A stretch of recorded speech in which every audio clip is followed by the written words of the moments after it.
యాదాద్రి జిల్లా Bibinagar Gudur toll plaza సమీపంలో రైతులు ధర్నా చేపట్టారు.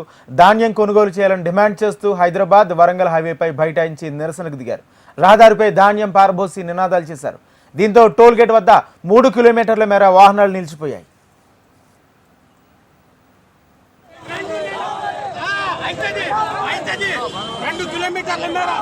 విఐపీలు ఉంటారు, సామాన్యులు ఉంటారు, రైతులు ఉంటారు, రాజకీయ కొడుకులు ఉంటారు, అందరూ ఉంటారు. వాళ్ళు ఒక్కొక్క ఫోన్లు కొడతారు. రప్పిస్తాం, మా బాధలు చూపిస్తాం, వాళ్ళని తెలియజేస్తాం. అన్ని ప్రయత్నాలు చేసినాం, అన్ని ప్రయత్నాలు చేసి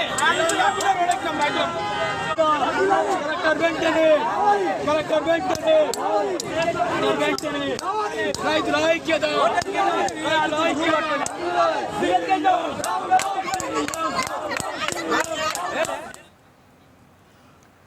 యాదాద్రి జిల్లా బీబీనగర్ గూడూరు టోల్ ప్లాజా సమీపంలో రైతులు ధర్నా చేపట్టారు.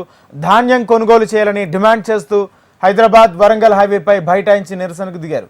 రహదారిపై ధాన్యం పారబోసి నినాదాలు చేశారు. దీంతో టోల్ గేట్ వద్ద 3 కిలోమీటర్ల మేర వాహనాలు నిలిచిపోయాయి.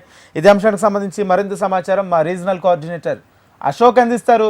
అశోక్, చెప్పండి, రైతులు ధర్నా చేస్తున్నట్టు కూడా తెలుస్తుంది. వారి డిమాండ్లు ఏంటి, పూర్తి అప్డేట్స్ ఏంటి? రాజేంద్ర, బీబీనగర్ టోల్ ప్లాజా దగ్గర ఉన్నటువంటి గూడూరు గ్రామంలో ఏదైతే హైదరాబాద్ వరంగల్ హైవే పైన రైతులు పెద్ద ఎత్తున తరలి వచ్చి ధాన్యం తగులబెట్టి నిరసన వ్యక్తం చేస్తున్నారు. ప్రస్తుతం ధర్నా చేస్తున్నారు. దీంతో దాదాపు 3-4 కిలోమీటర్ల మేర ట్రాఫిక్ జామ్ అయింది. ప్రధానంగా గత 2 నెలలుగా 45-50 రోజుల నుంచి కూడా ఏదైతే ధాన్యం సంబంధించి వరి కోతలు జరిగిన తర్వాత ధాన్యం కొనుగోలు విషయంలో అటు సివిల్ సప్లై అధికారులు కావచ్చు, ఇటు రెవెన్యూ అధికారుల సమన్వయ లోపంతో ప్రస్తుతం కళాల వద్ద ధాన్యం ఉంది. ఈ ధాన్యం కొనుగోలు సంబంధించి పలుమార్లు స్థానిక ప్రజాప్రతినిధుల దృష్టికి తీసుకెళ్లిన వారు రెవెన్యూ అధికారులకు అటు సివిల్ సప్లై అధికారులకు చెప్పినప్పటికీ కూడా దీనిపై ఎటువంటి నిర్ణయం తీసుకోకపోవడం వల్ల ప్రస్తుతం కళ్ళల వద్ద ధాన్యం ఉంది. ఈ ధాన్యం ప్రస్తుతం వస్తున్నటువంటి అకాల వర్షాలతో తడిచిపోతున్నటువంటి సందర్భంలో ధాన్యం కొనుగోలు చేయాలని చెప్పేసి వాళ్ళ పెద్ద ఎత్తున రైతులు తరలి వచ్చి హైవేపై ధాన్యం అంతా కూడా పోసి తగలబెట్టారు, నిరసన వ్యక్తం చేశారు. దీంతో ప్రస్తుతం అయితే రెవెన్యూ అధికారులు అటు సివిల్ సప్లై అధికారులు చేరుకున్నప్పటికీ కూడా ధాన్యం కొనుగోలు చేయాలని చెప్పేసి డిమాండ్ చేస్తున్నారు. దీనికి ప్రధానంగా అటు నల్గొండ కావచ్చు, సూర్యాపేటలో ఇప్పటికే కొనుగోలుకు సంబంధించి పూర్తయింది. కానీ యాదాద్రి భువనగిరి జిల్లాకు సంబంధించి మాత్రమే రైతుల కళాల వద్ద ధాన్యం ఉంది. దీనికి సంబంధించి అధికారుల సమన్వయ లోపంతో జరిగిందని చెప్పేసి రైతులు ఆరోపిస్తున్నారు. మొత్తంగా ట్రాఫిక్ జామ్ వల్ల అటు ప్రయాణికులు ఇబ్బంది పడితే ఇటు రైతులు మాత్రం ఇంకా ఆవేదన వ్యక్తం చేస్తున్న పరిస్థితి మనం చూస్తున్నాం. అధికారులకు అధికారులకు సంబంధించి తెలియజేశారా? అసలు అధికారులు ఎందుకు స్పందించట్లేదు? మళ్ళీ అధికారులకి వాళ్ళ ఇష్యూని అధికారుల దృష్టికి తీసుకెళ్లే ప్రయత్నం చేశారా?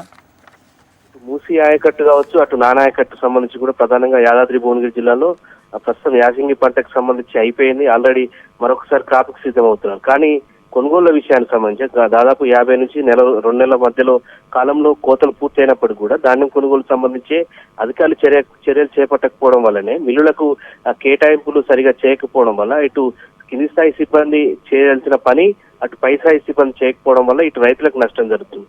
దాదాపు 2 నెలలుగా కళాల వద్ద ధాన్యం ఉండడం, ధాన్యం సంబంధించి అకాల వర్షంతో తడుస్తున్నటువంటి సందర్భంలో కొనుగోలుకు సంబంధించి అధికారులు స్పందించడం లేదని చెప్పేసి ఇవాళ రోడ్డుపై వచ్చి ధర్నా చేసి నిరసన వ్యక్తం చేసిన సందర్భం ఉంది. రాజేంద్ర, అశోక్, మరోపక్క రోడ్డుపై నిరసన తెలియజేయడంతో టోల్ ప్లాజా వద్ద ట్రాఫిక్ కూడా పెద్ద ఎత్తున నిలిచిపోయిన పరిస్థితుల్లో అక్కడ అది క్లియర్ చేయడానికి ఏమైనా ప్రయత్నం చేస్తున్నారా? వాళ్ళతో మాట్లాడే ప్రయత్నం ఏమైనా చేస్తున్నారా? ప్రస్తుతం అయితే జిల్లా కలెక్టర్ కావచ్చు, జిల్లా జాయింట్ కలెక్టర్ ఆదేశాల మేరకు స్థానిక రెవెన్యూ అధికారులు, సివిల్ సప్లై అధికారులు చేరుకున్నారు. రైతులతో ప్రస్తుతం అయితే చర్చలు జరుపుతున్నారు. ప్రధానంగా ఇటు బీబీనగర్ కావచ్చు, మూసీ ఆయకట్టు, నానాయకట్టు సంబంధించిన ప్రాంతంలోనే ధాన్యం సంబంధించి పూర్తయ్యే కొనుగోలు విషయంలోనే అధికారుల జాప్యం పైన నిరసన జరిపిన సందర్భంలో ప్రస్తుతం అయితే రైతులతో అధికారులు అయితే చర్చలు జరుపుతున్నారు. కొనుగోలుకు సంబంధించి క్లారిటీ ఇచ్చే అవకాశం ఉంది. Thank you Ashok.